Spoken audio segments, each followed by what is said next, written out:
pasang tuh barang.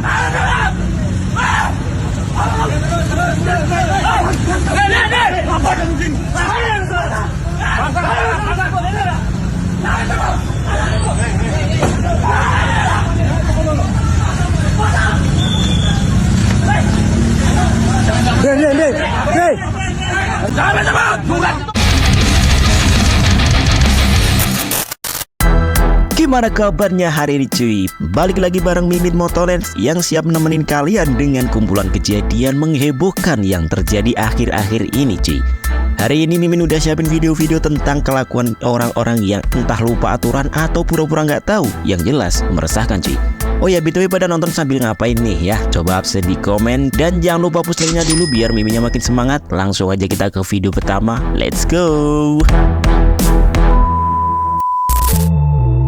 Video pertama datangnya dari Bekasi cuy. Jadi ceritanya ada seorang konten kreator yang lagi melakukan penelusuran. Penasaran kenapa sungai Bekasi ini nggak pernah bersih? Selalu aja ada sampah yang hanyut tiap waktu. Nah pas ditelusuri cuy, ternyata sumbernya bukan dari warga yang asal buang sampah sembarangan, tapi malah dari oknum petugas sampahnya sendiri. Yang harusnya sampah itu dibuang ke TPA, malah langsung dicemplungin ke kali. Di sini bisa terlihat jelas sampah-sampah yang mereka buang di Kali Bekasi ya. Inilah sebabnya kenapa sampah di Kali Bekasi ini tidak berhenti-berhenti ya. Ini mereka mengumpulkan sampah mungkin dari perumahan atau dari kampung, kemudian mereka buang ini ke tempat pembuangan sampah akhir ya. Tapi mereka membuangnya di Kali Bekasi, kalian bisa lihat itu ya. Jelas sekali itu sampah dibuang di Kali Bekasi. Dan ternyata bukan cuma di Bekasi cuy, kejadian serupa juga terjadi di daerah Jember, Jawa Timur.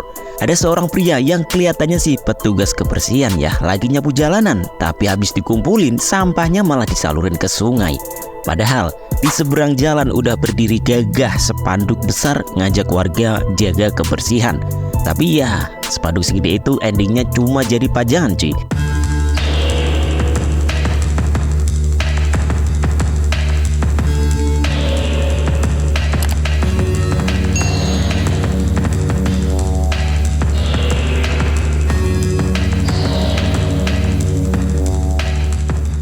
Waduh, ini menurut kalian gimana cuy? Petugas yang seharusnya jadi solusi malah jadi sumber polusi. Yang penting gaya nyapu dulu, urusan buang sampah mah sakarepku. Kita lanjut ke video selanjutnya.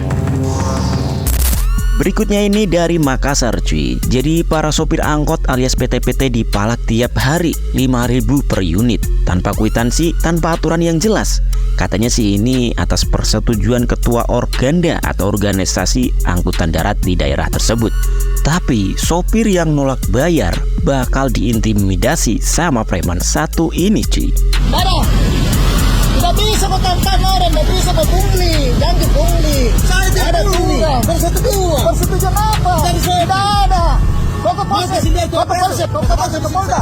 Tidak, kau ke polsek. Tidak, kau ke polsek. Coba rekam. Nah info yang Mimin dapat nih ya, sehari bisa 300 mobil yang kena palak. Kalian hitung aja sendiri, 5.000 kali 300 jadi 1,5 juta per hari cuy. Sebulan 45 juta, itu hitungan kasar ya. Tapi hasil iuran ini bukan buat kesejahteraan para sopir, melainkan buat nambal perut-perut mereka yang bocor. Gimana nih menurut kalian? Kita lanjut lagi cuy.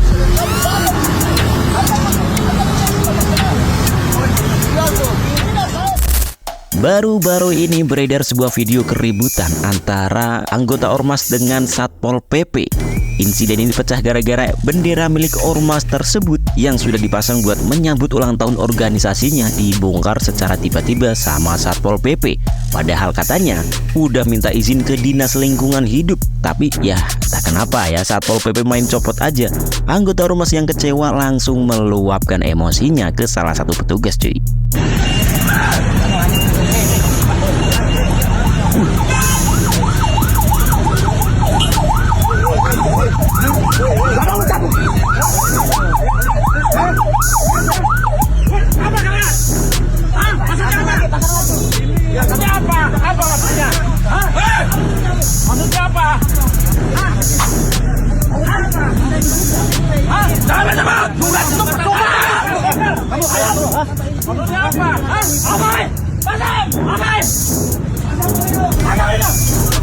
Pasang sembarangan tuh barang. Yang pas pasang. Pasang tuh barang.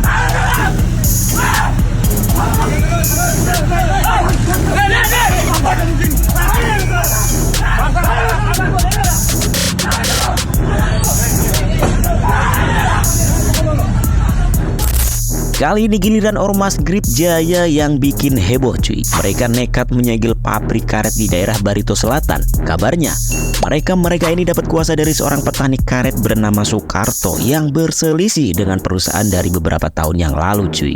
Masalahnya perusahaan belum juga bayar kewajiban sebesar 1,4 M sesuai putusan pengadilan yang udah ingkrah.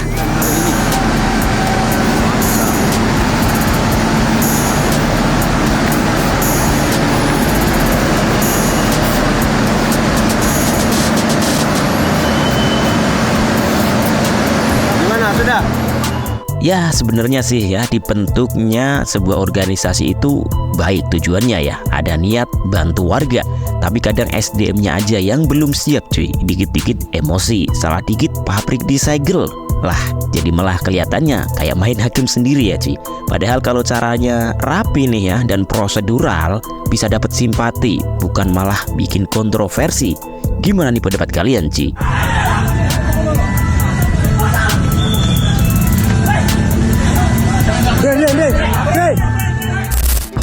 Berikutnya cuy, waduh ini sumpah nggak ada otak bin gum pelakunya cuy ya. Jadi ada nenek-nenek yang jadi korban salah paham di daerah Cianjur. Nenek-nenek ini kabarnya baru balik dari Sukabumi habis ambil uang pensiunan, malah dihajar warga gara-gara dituduh mau nyulik seorang anak cuy. Singkat cerita nih ya, si nenek ini tuh ngerasa nggak kuat buat jalan kaki di sebuah jalanan yang menanjak. Dia berinisiatif minta tolong ke anak kecil buat bantuin jalan cuy.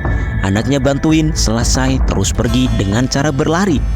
Tiba-tiba ada warga yang mindsetnya tinggal separuh ya, langsung meneriaki nenek tersebut penculik, dan boom, aksi main hakim sendiri dilakukan sama warga cuy.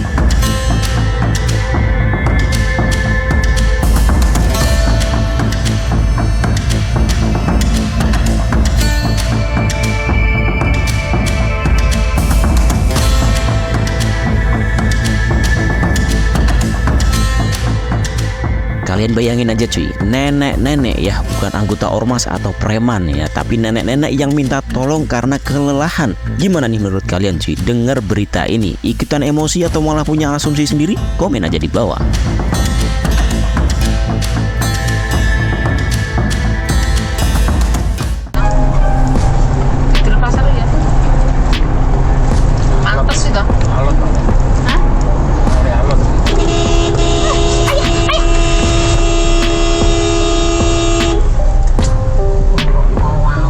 Ya pastinya ngeselin banget ya cuy. Lagi santuy tiba-tiba ada pemotor keluar gang, gak ada tengok-tengok, gak ada permisi, langsung nyelonong kayak jalanan punya sendiri. Oh ya, video ini dikirim Bang Matthew Yunarno via email. Makasih banyak ya Bang. Lokasinya di Sragen dan halo teman-teman dari Sragen. Hati-hati Pak, boten sangat pun.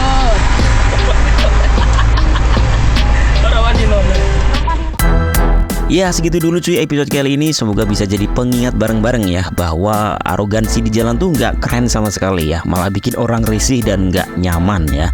Jangan lupa share video ini biar makin banyak yang melek ya, dan subscribe bagi yang belum. Gue pamit dulu, assalamualaikum.